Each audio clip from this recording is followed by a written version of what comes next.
காங்கயம் முத்துவின் win SS brand அரிசிகள் தரத்திலும் சுவையிலும் என்றும் நம்பர் 1.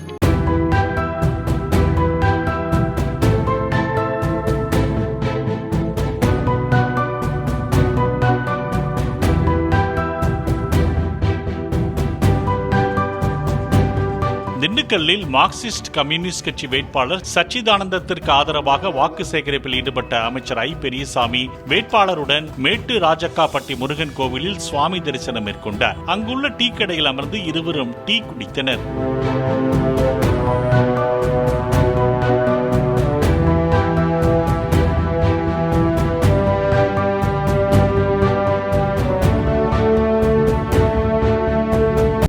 முத்துவின் வின் எஸ்எஸ் பிராண்ட் அரிசிகள் தரத்திலும் சுவையிலும் என்றும் நம்பர் 1.